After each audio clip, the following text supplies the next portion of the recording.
respecting the dignity of the human person through service.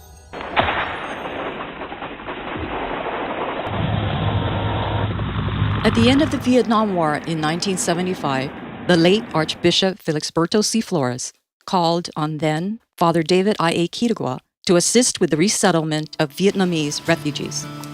Archbishop Flores called me up and said, Father David, can you take care of the 40,000 Vietnamese that are stranded at Rotipoy?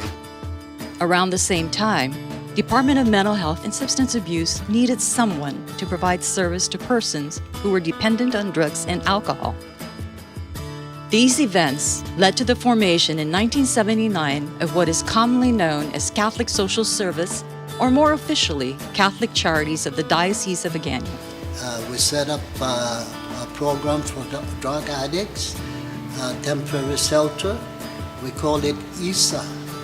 And ISA means rainbow, and we hope that these people who are addicted to drugs, that one day they'll shine like a rainbow. Catholic Social Service opened its first office in the old family shoe store in Hagåtña. Several years later, they moved their office to Fahrenhalt in Tamuning. Monsignor Quirigua's educational background in social work was instrumental in opening, running, and growing the nonprofit organization. Father David at that time had a social work degree from Fordham University, and the late Bishop Flores wanted him to be the key person to whom the work in terms of social work and to deal with the government, that he would be the best person really to lead the agency forward. And so he was very, very helpful and instrumental in the very beginning, the early days of Catholic Social Services. Under the leadership of Monsignor Quirigua, together with charter member Barbara Angicala and emeritus member Dr. Consolacion Trinidad, other board members and staff, Catholic Social Service expanded into other programs to serve those in need. Barbara Kala, I believe at that time, was teaching at the University of Guam, or was involved with the University of Guam, and she also manages to see and run into a number of social workers at the University of Guam, and was able to help bring some of them to come and see what we're doing, to get involved with them. And so she really was a liaison person that we can tap on to help us in the work, in the mission of going out to meet the frail and the elderly.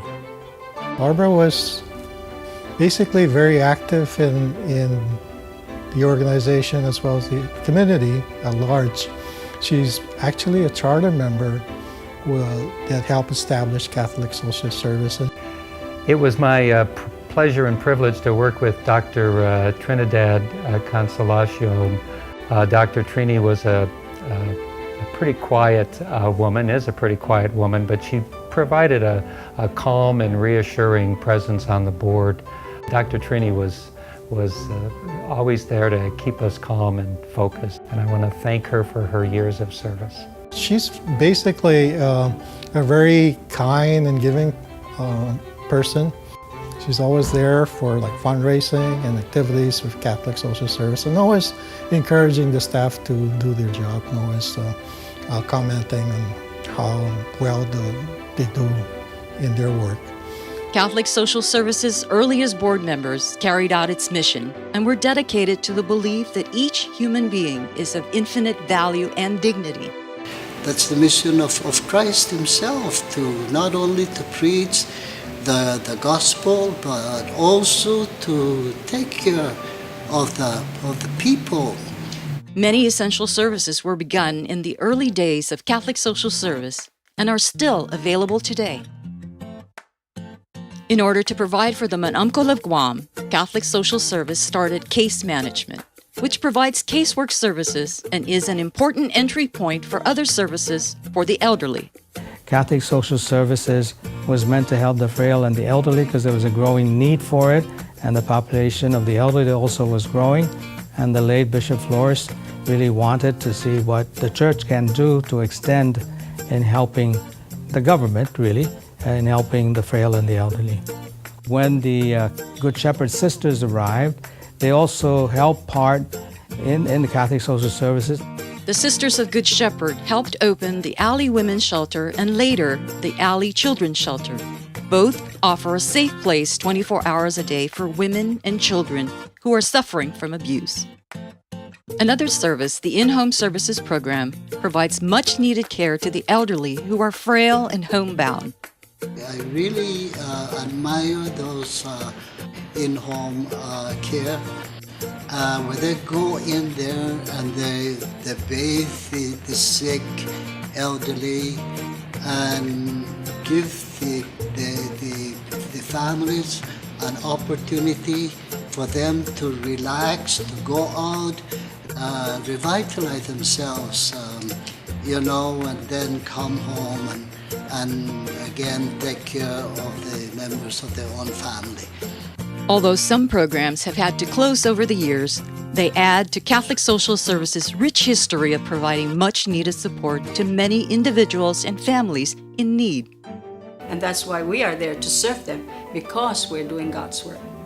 My heart is always in helping people.